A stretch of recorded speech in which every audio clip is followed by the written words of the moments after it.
let me bring up one more window. Because you mentioned that, and I want to be ready. Okay. Alright. I think I'm good. I don't remember what I'm supposed to mention, but whatever.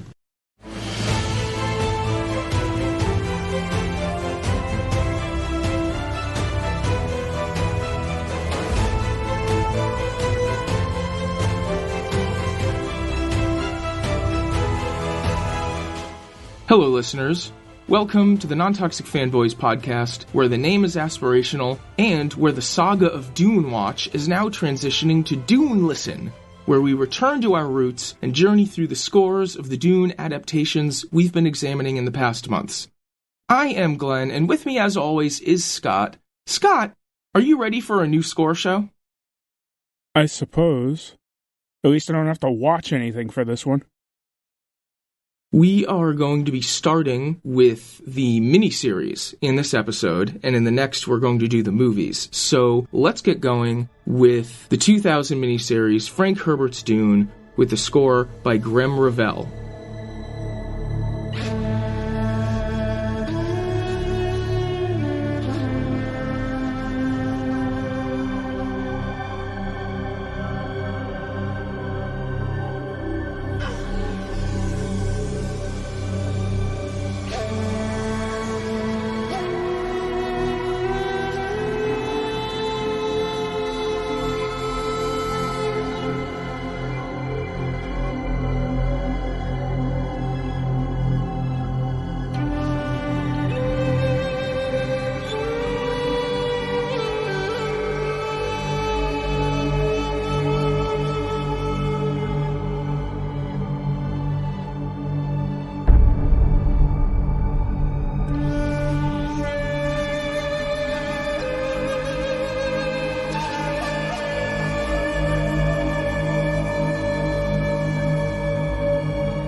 Now, let's analyze what's working for us. Oh, wow, your opinion is that low?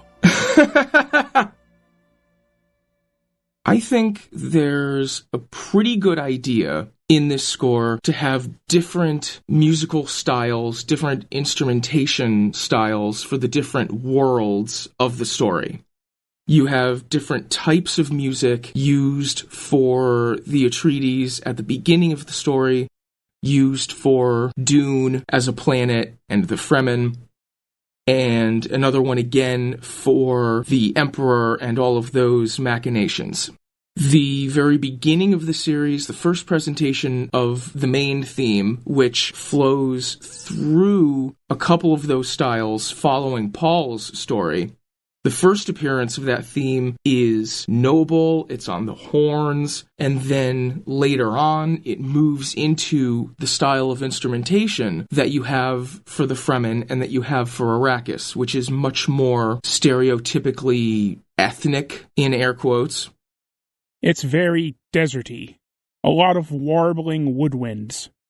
It's very deserty, yes. I think that's something we can discuss with all of these adaptations, is how deserty the music gets, because it happens to a different extent in each one, I think. But that's definitely one of the styles at work here, and the mode that the theme ultimately winds up in, such as it is.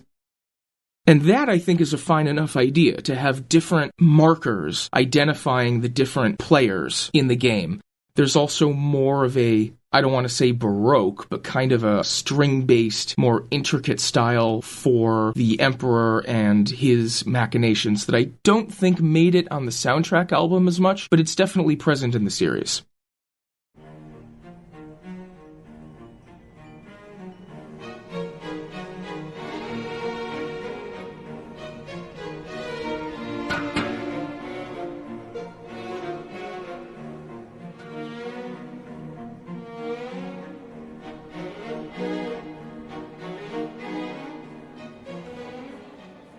That's a fine idea, and it helps set the mood while you're watching the show. But ultimately, you still need to, have some actual musical content within those different styles. Like, you're not just trying to fill the background with ambient musical noise. You want something there with some substance that is enough to, like, actually make you want to listen to it. And that's where I find this score just to be sorely lacking, is having any substantial content that makes me want to listen to it. Like, I suppose it's functional in the sense that it helps set the mood for the different factions using the different styles, but there's nothing memorable about any of this. There's nothing interesting about any of this. There's nothing about any of this that makes me want to pay attention to it. There's nothing about any of this that makes me ever want to listen to it again. This score is like one of those infomercials for a hydrophobic spray. Put this shit on your car and the rain will just sheet right off. That's what my attention does when I try to listen to this score. I'll tell you, my enjoyment of this score increased about tenfold when I stopped trying to make myself pay attention to it and just let it drift in the background while I did other stuff. Like, just have it on while I'm reading or have it on while I'm doing other things that have my attention, rather than having to actually pay attention to every bit of it. That increased my enjoyment tenfold, at least. Well, in terms of its primary purpose and in terms of its primary function, yeah, it is mainly tone setting, which was something that the series really needed, to set different tones in instances where that might be needed to support all of the other things that the series was doing. I think there are a few highlights, mostly built around that main theme, which at least has a couple of variations that I think are interesting. But on the main, in terms of something to listen to, like, as a dedicated, isolated experience, no, it's not as thrilling as it perhaps might be. The main theme of this show that begins with that sort of four-note descending pattern right at the beginning, it reminded me of something, and it took me a while to figure out exactly what it is, because we've gone over this in our other score shows. Everything reminds me of something, and then I can never figure out what, because I've listened to too much stuff. Yes. But it took me a while, and eventually I puzzled it out. And let me see if you have the same reaction. I'm going to send you this in the instant messenger so that you can listen to it in real time, and then I'll play it for our listeners. Oh, jeez. Here is the main theme from Frank Herbert's Dune by Graeme Revell.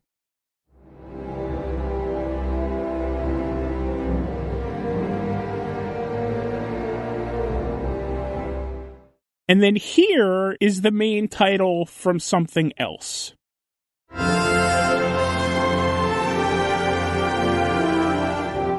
And let's see if you notice the same similarity that I did. Oh my god, wait.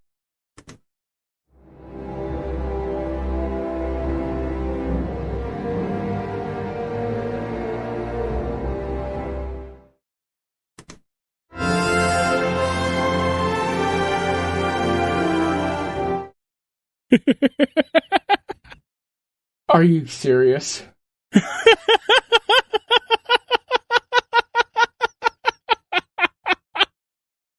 Hey folks, Editor Scott here. I just realized listening back to this that we never actually identified the second music clip we've been using here. It's a pretty famous piece, but we're only using a small bit of it, so for anyone that didn't recognize it, the main title to something else that I've been playing is from the 1939 film Gone with the Wind, composed by Max Steiner. Now back to our usual ridiculousness. Like, really? It took me so long to figure out what it was. At first, I thought it was North and South, but then I'm like, no, wait, that's not fucking North and South. No. Eventually, my brain made the connection. I don't even know where to go from there. Yeah, I have no particular point. I noted the similarity, and I wanted to share it with you and with our listeners. Yeah, sure. It's always a journey. I never quite know where you're going to take me.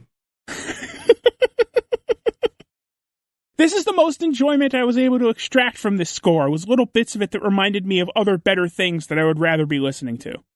Aye. That was honestly a significant roadblock to me trying to listen to this score when I was trying to actually give it my attention, is that I would keep losing attention on the score and miss 3 tracks while I was daydreaming about listening to something else. As I said, it's to an extent functional within the movie, but at the same time, the whole thing just sounds so generic. Like, there's nothing that makes you take notice and go, oh, that's interesting. There's nothing that grabs your attention and won't let go. There's nothing that, at least for me, there's nothing that makes me want to listen to this. It's just sort of there. And when it's just sort of there as the background music of a television show that I'm watching, it's fine. When it's just sort of there as a musical experience that I'm trying to give my full attention to, that is not nearly enough. There are definitely aspects that are a little generic, especially the aforementioned quote-unquote deserty music. I was going to say it was a style that was very in vogue at the time, but it's very in vogue for some scores still, actually. I mean, it's not like this score is devoid of content. It has a main theme. It has a second theme they use for the Paul and Chani relationship.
Several of the action cues are very similar. They sort of play off the same idea. They sound very closely related to each other.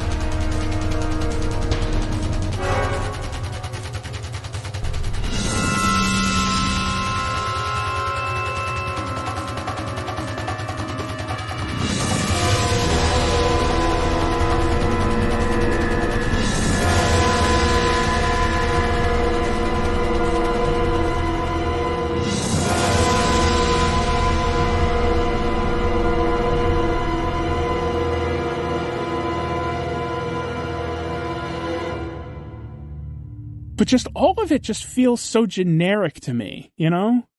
I said before, there's nothing in this score that like really makes me take notice and go, oh, that's something interesting. That's something I want to listen to again. I see what you mean. The finale of the score, the final presentation of that theme, is one of the pieces that years ago made it into my individual tracks I set aside to listen to directory.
So, like I said, I don't think it's devoid of highlights, but I see what you mean for sure.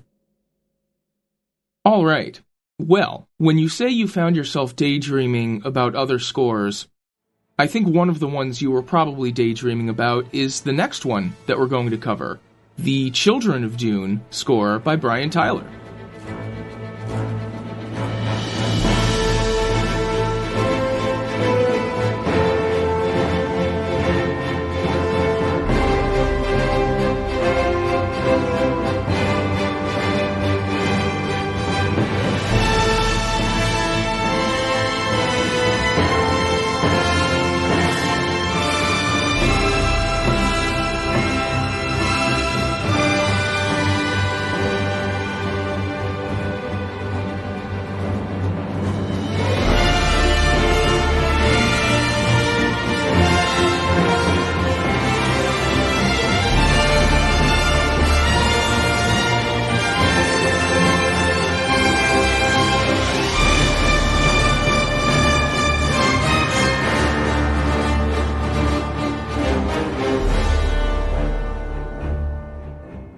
Would it be fair to say that including Brian Tyler's score for Children of Dune in our DuneListen addendum is most of the reason why we decided to cover the miniseries in the first place?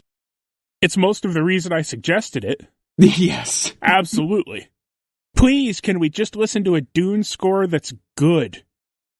Well, I mean, there are a couple of those, but I guess we'll get there. What is the first thing that comes to mind for you when you think of the Children of Dune score?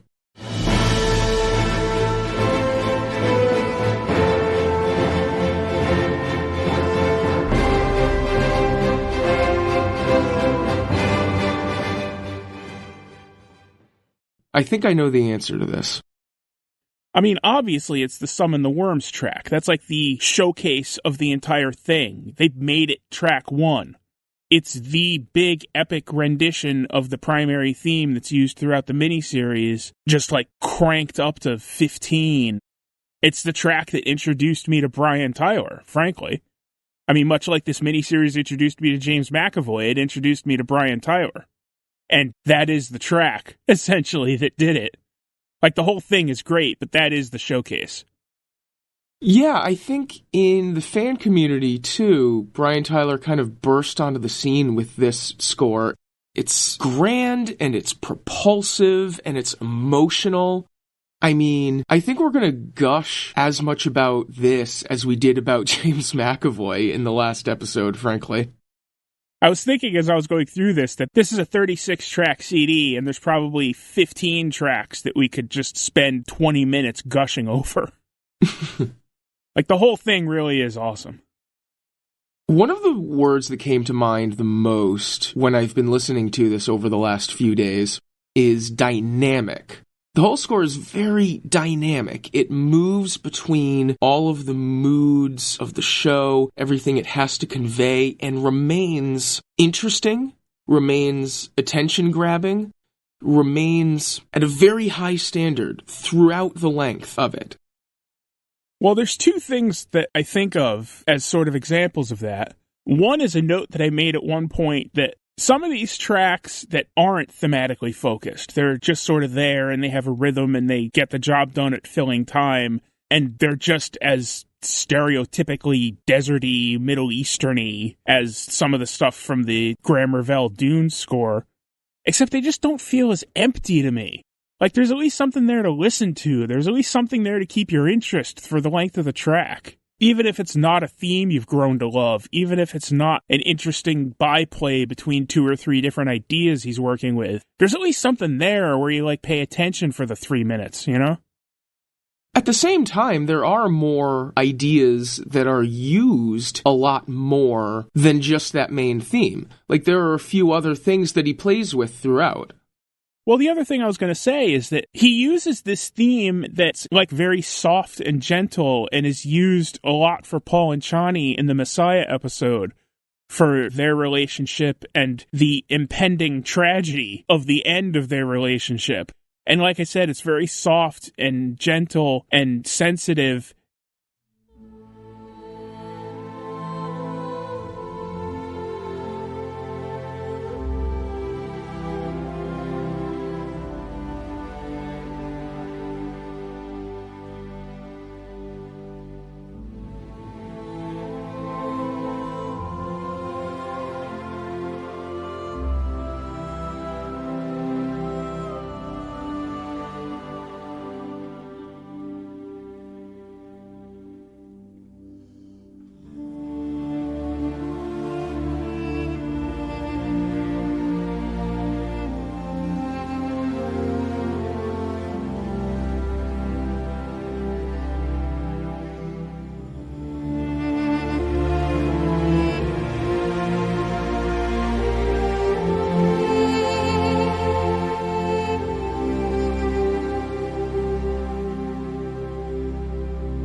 And it's the exact same thing as the giant, bombastic, awesome Summon the Worms track.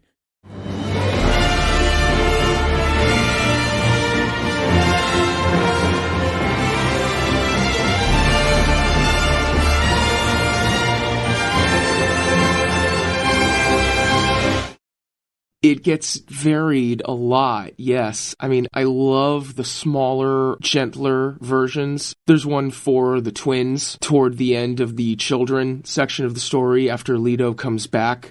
It's just sensitive. It's being kind of plucked out on a harp, if I recall, and it's just enthralling.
Yeah, the last track at the end of episode 3 is exactly what you're talking about. That theme just played sort of very gently plucked out. I don't know if you're thinking of a different track or if they just do it in multiple places. I'd have to go back and listen again to verify, but...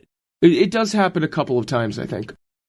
But yeah, it's just so soft and sensitive and gentle when it's not being used for, like, a giant, bombastic, epic, awesome worm taming scene. Like, it took me a while when I first started listening to this to even realize that was the same tune. Really? It sounds so fucking different. Well, I mean, they're really different variations, for sure. I really do like the gentler uses. And there's a lot more of it even in the movie than there is on the CD. And it's on the CD several times, but... Listening to the CD almost makes me feel sadder for the Paul and Chani tragedy that's coming at the end of the episode than I did when I was watching the episode. Listening to this score again and again, the raw emotional qualities of it really, really stand out to me. And I think that's a large part of the impression that I mentioned when we talked about the miniseries, that the human relationships were much more at the forefront of that than the previous miniseries. I think the score is a big part of that. You know, really accentuating relationships between the characters and the roles that they have in the larger foreboding tragedy of a lot of elements of the story. I think looking through our notes, how many times do we write foreboding? Like 60 or 70 times? Well, in addition to that main theme that we've talked about, its two major modes, there's at least two other themes that are, like, both just foreboding. Yes.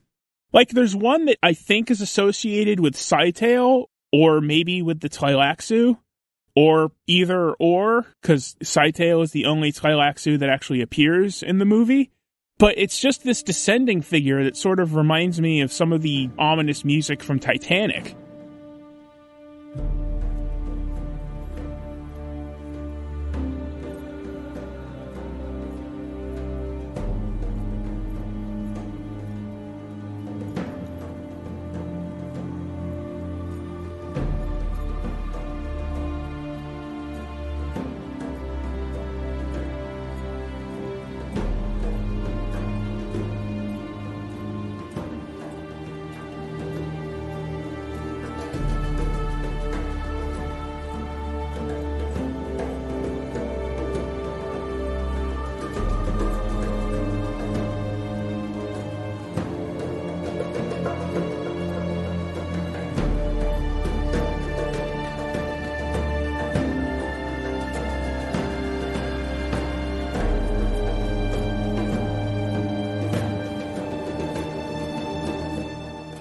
But, like, it's hard to describe that as anything other than foreboding. And then there's this other theme that I'm still not entirely sure what it means, but it shows up a bunch of times, and it is also primarily foreboding.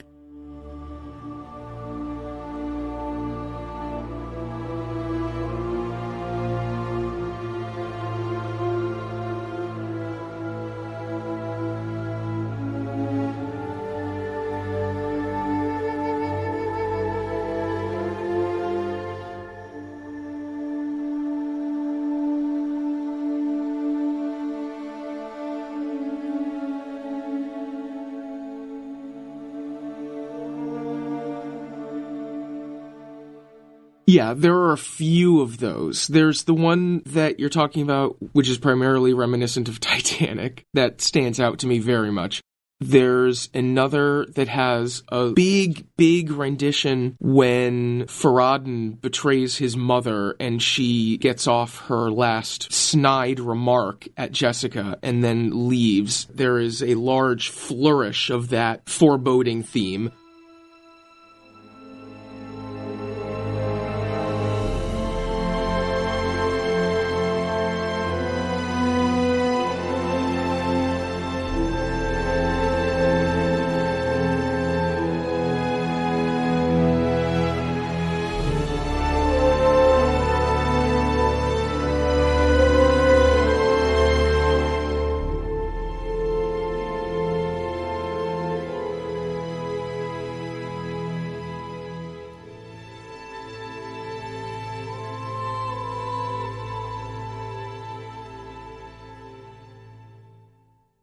And there's another one that I think is associated with the Fremen. It appears a lot when we're seeing Othim and his daughter, when Scytale first goes to them. It appears a lot of times, I think, for the Fremen and for the Siege.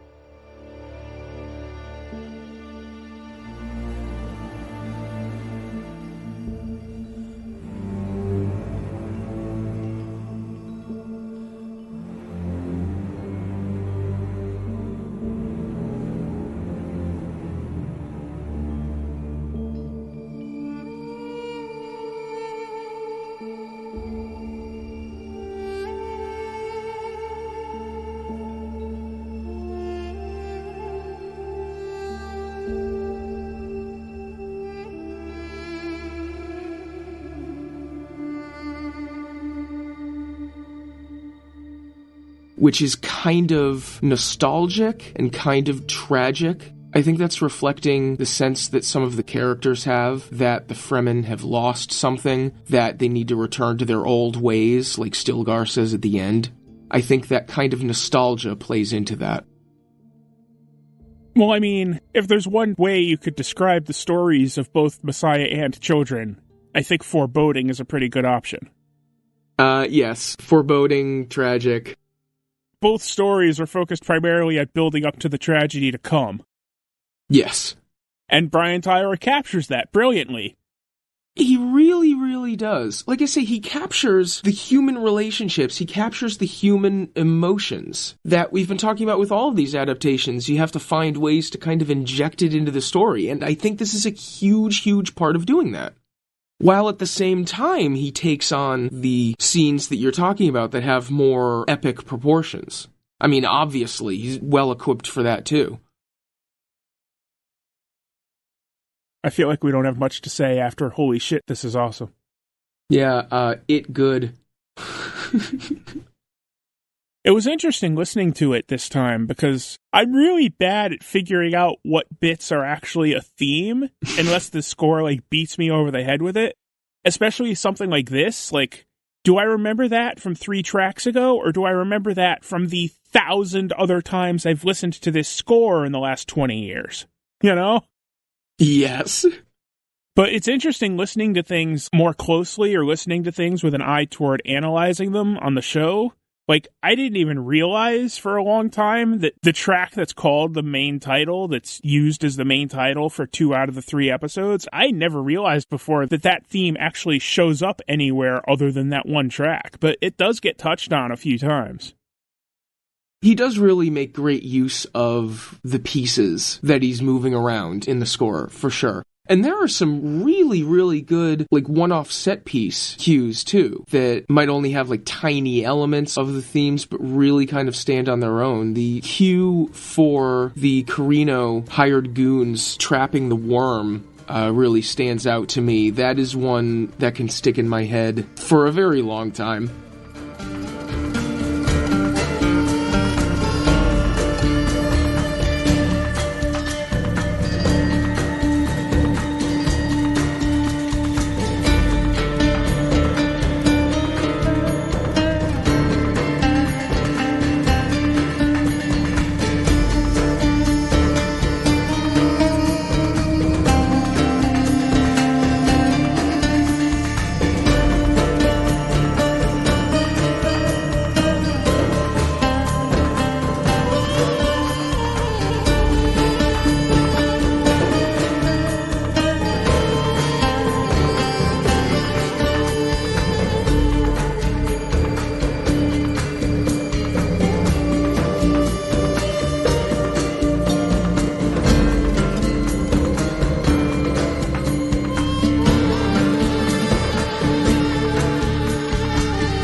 If you just think about the particular, like, specific elements in that track, it's predominantly that sort of desert-y instrumentation that we've been talking about in these last couple of scores, but the way that that's used and the energy in the piece really, really makes it stick for me.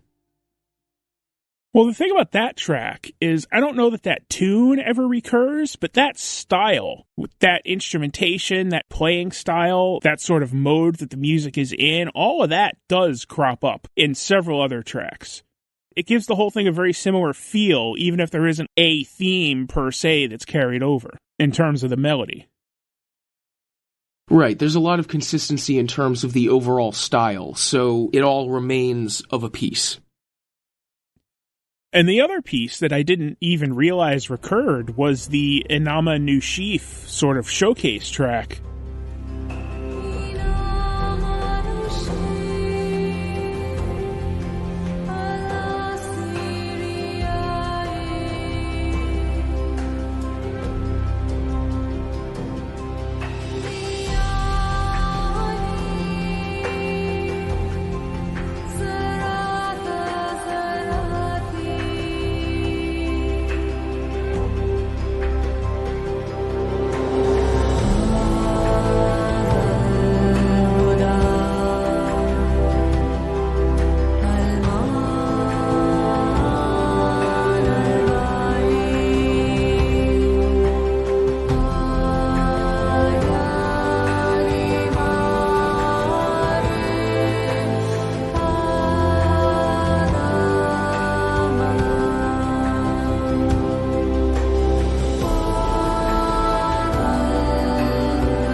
Which I guess may also be the first thing I think of when I think of this score.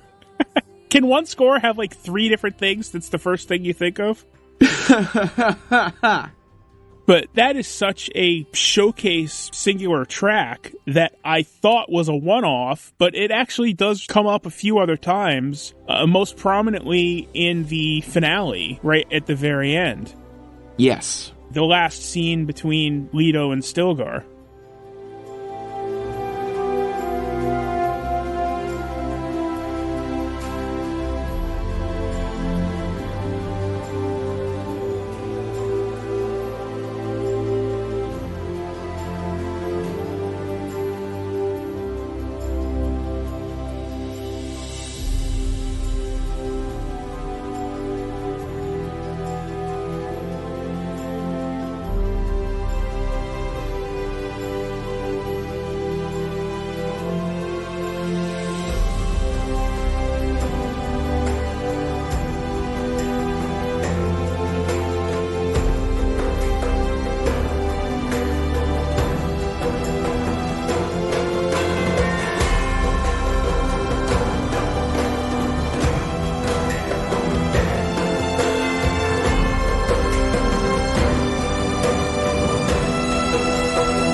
which is basically Inama no Sheaf, just the backing track with all of the foreground stuff sort of dropped out.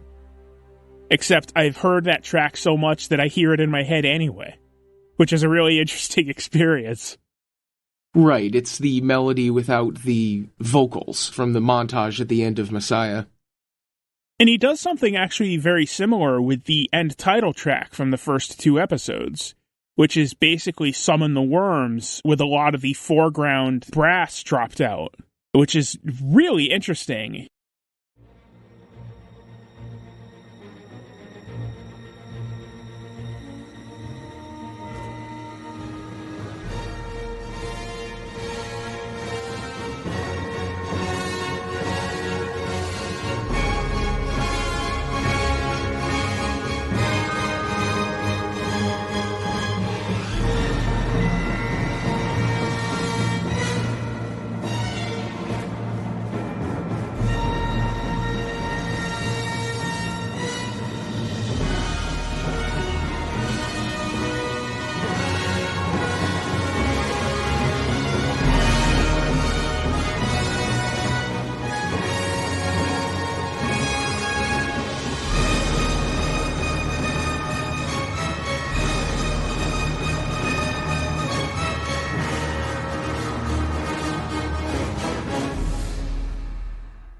It doesn't make it onto the CD, actually. There's an end title track on the CD that's not the end title to any of the episodes. But the end title from the first 2 episodes, I really do enjoy that. It's a unique take on that theme.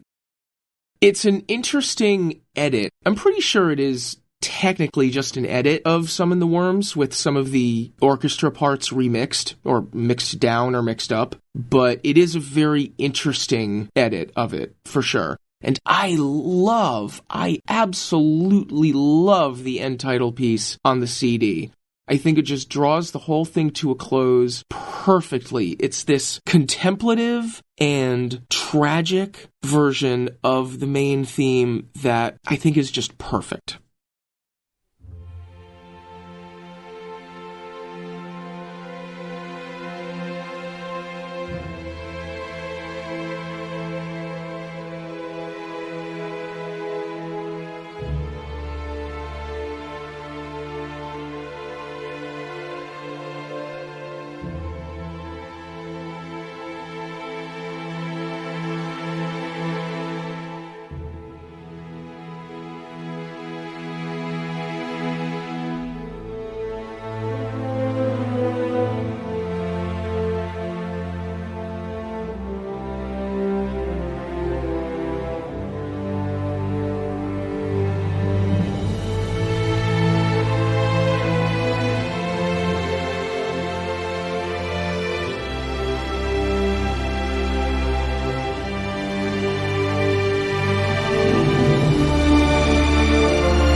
I think a section of that track is more or less pretty similar to what is actually the end title for episode 3.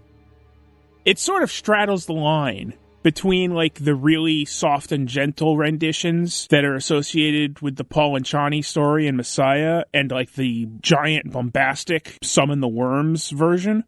That end title piece sort of straddles that line where it feels big, but it also feels softer and more contemplative.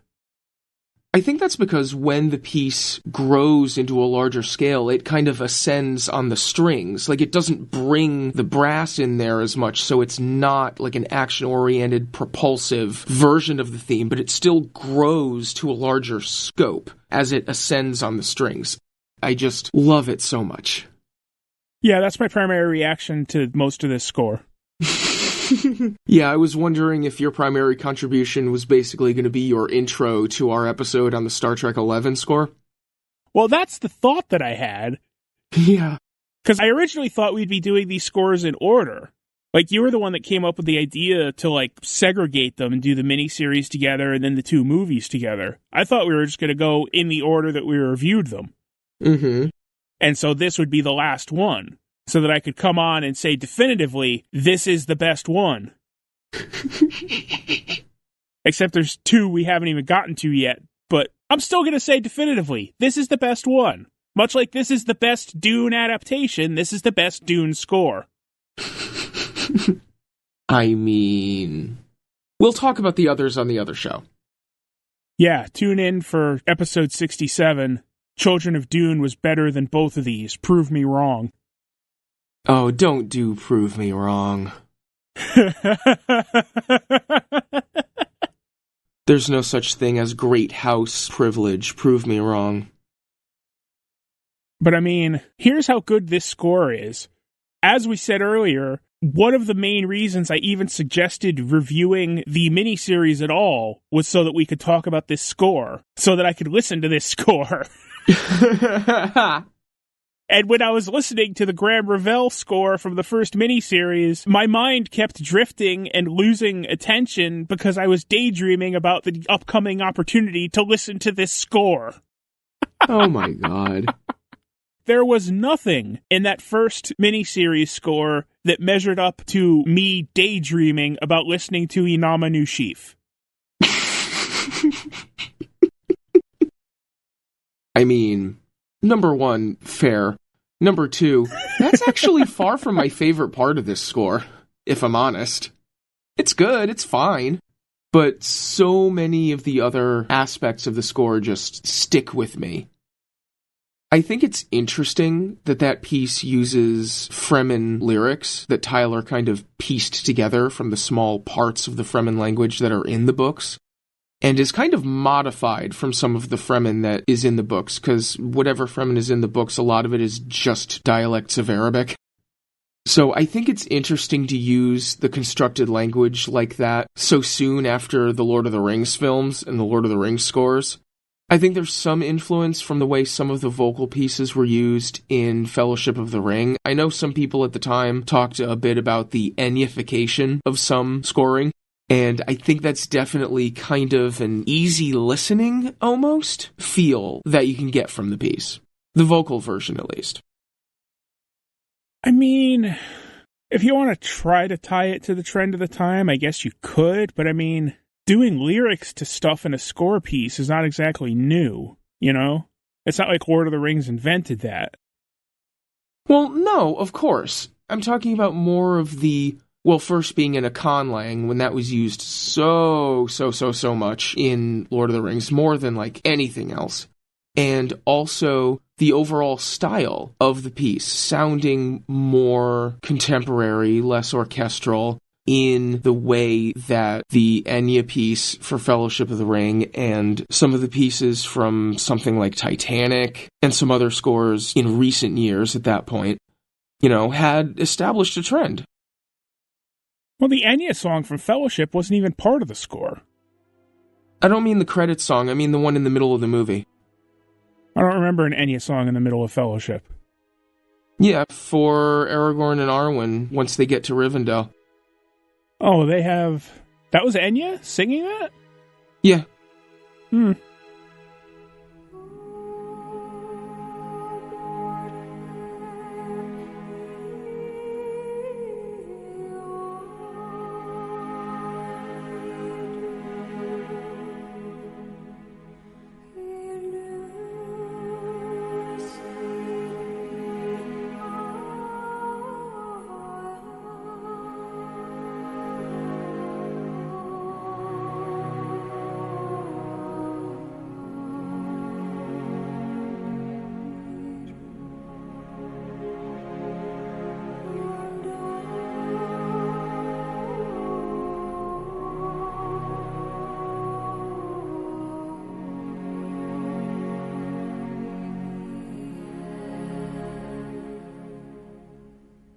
I mean, I guess, but that's such a different style.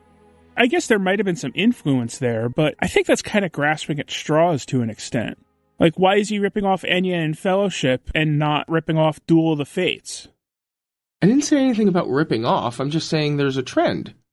And not ripping off Carmina Burana. And not ripping off The Exorcist. Kind of a different style. So is the Aragorn and Arwen scene.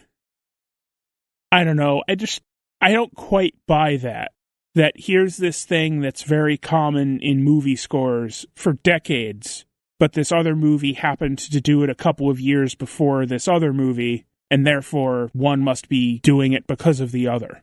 Like, maybe there's an influence there, or maybe they were both subject to the same influence of the time, or they were just both part of the same tradition that goes back decades in movie scoring. And even if one was influenced by the other, who cares? It's fucking awesome. Like, I could barely remember the music from that Aragorn and Arwen scene, but I remember Inama Nushif so sharply, it distracts me from listening to other music. I mean, if you're going to try to cite that as criticism, then, like, you'd be better off making the argument that, like, half of Brian Tyler's scores in subsequent years kind of sound like they're trying to sound like Children of Dune. Oh, well, I mean, the main theme from Children of Dune is something Brian Tyler used in, like, half of his scores for, like, 10 years. I don't know that he actually uses the theme, but it just sort of sounds like it, you know? Oh, no. Look up the end titles from Bubba Hotep, please.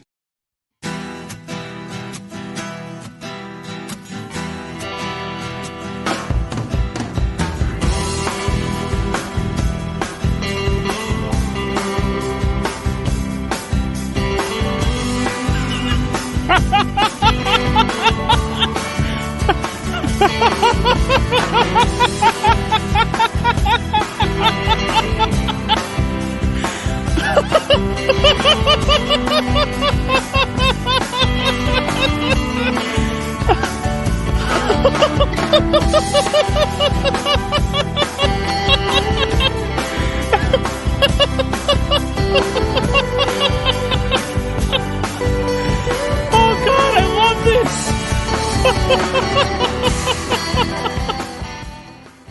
I trust you see what I mean. Oh, that's incredible!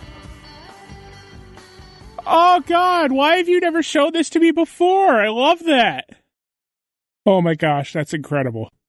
So, yes.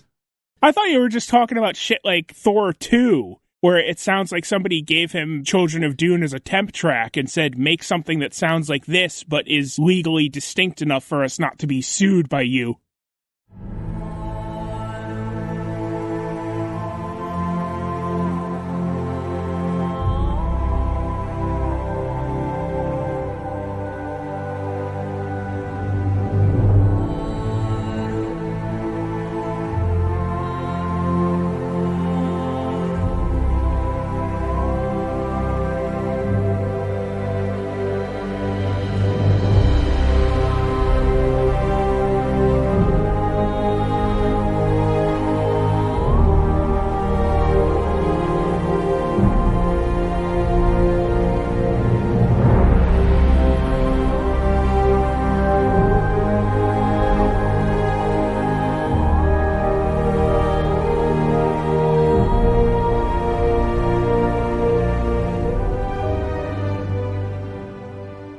Yeah, the theme from Thor 2 kinda has the serial numbers filed off, and it's still very good. Yeah, I really like the Thor 2 score because it kind of sounds like Children of Dune. Yeah, exactly. It's still very good. And yes, in Bubba Hotep, it's freaking incredible. And we talked before on the show about his 2017 score to the Power Rangers movie, which sort of sounds like Thor 2, which sort of sounds like Children of Dune.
Yeah, on another show, I believe I once referred to it as the Marge Simpson pink dress of film score themes.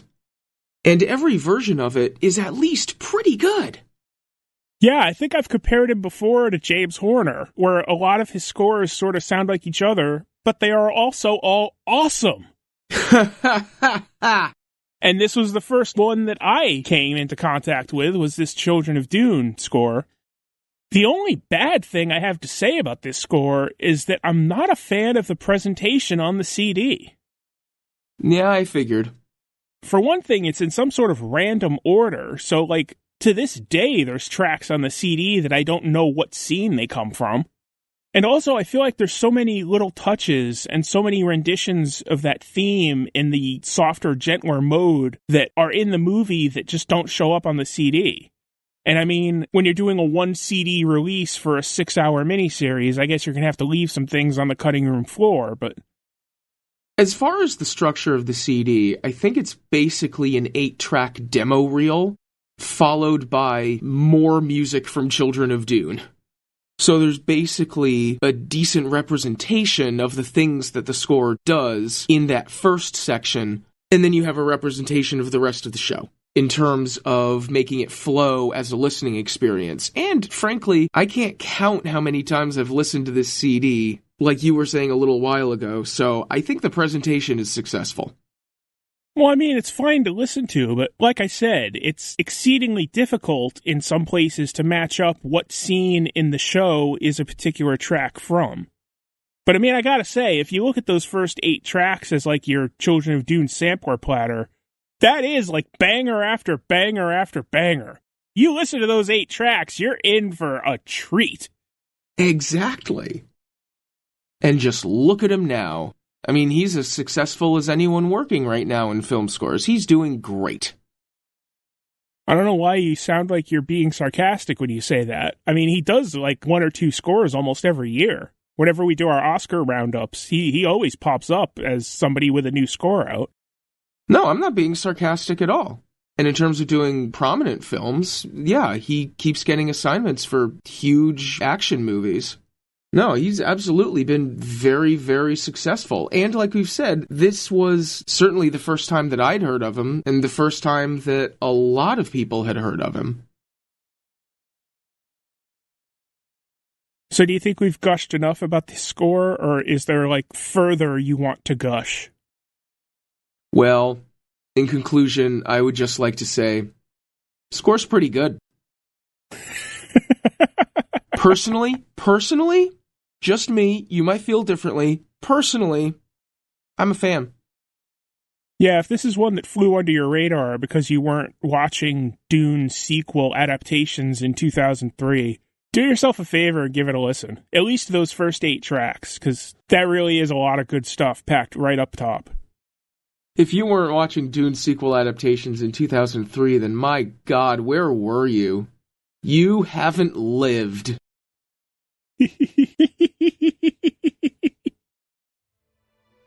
If you have any questions, comments, or suggestions for the show, you can find us at Non-Toxic Fanboys on Twitter and Facebook, or you can email us at nontoxicfanboys@gmail.com. If you'd like to support the show, get episodes early, and hear an exclusive monthly behind-the-scenes podcast where we talk about the making of the show, you can do that at patreon.com/nontoxicfanboys. And you can find all of this info, plus every episode of the podcast, and all of our other accounts like our YouTube channel, our Twitch channel, and our Discord server, all listed at our website, nontoxicfanboys.com. The theme music to the podcast is Discovery by Alexander Nakarada. Other music used in this episode comes from the original scores to Frank Herbert's Dune, composed by Graeme Revell, published by GNP Crescendo Records. Frank Herbert's Children of Dune, composed by Brian Tyler, published by Varese Sarabande. Bubba Hotep, composed by Brian Tyler, published by Silver Sphere. Thor: The Dark World, composed by Brian Tyler, published by Hollywood Records. Power Rangers, composed by Brian Tyler, published by Varese Sarabande. The Lord of the Rings: The Fellowship of the Ring, composed by Howard Shore, published by Reprise Records.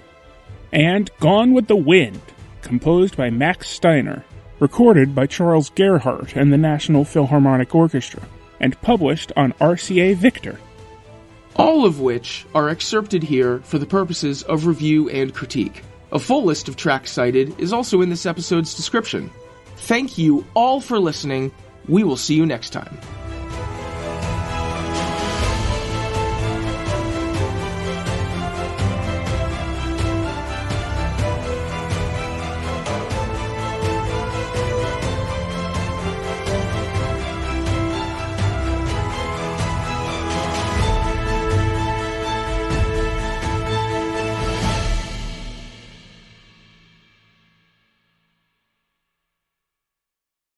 I told Boyce we were recording, so I don't know if he's going to poke his head in the door again to complain about the people he's arguing with on the internet about the merit of The Matrix Part 4. This time it's personal.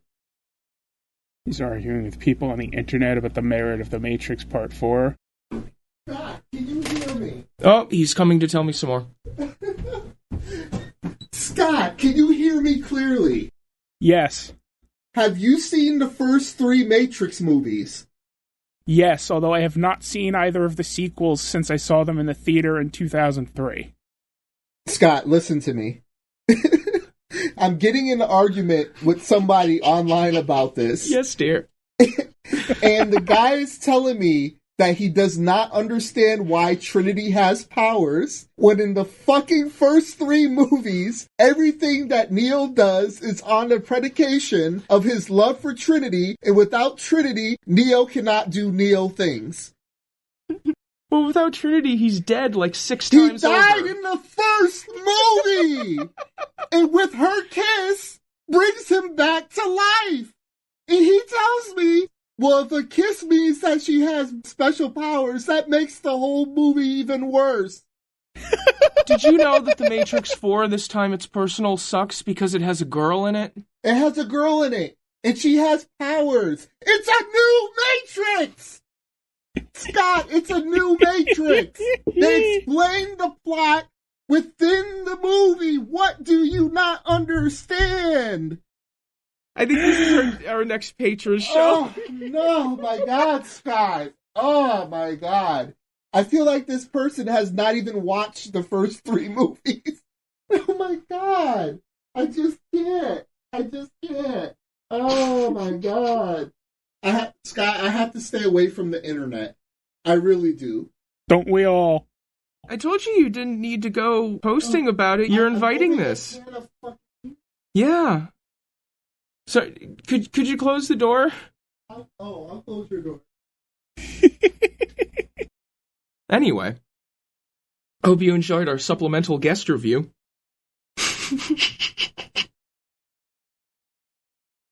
I mean, it was fine.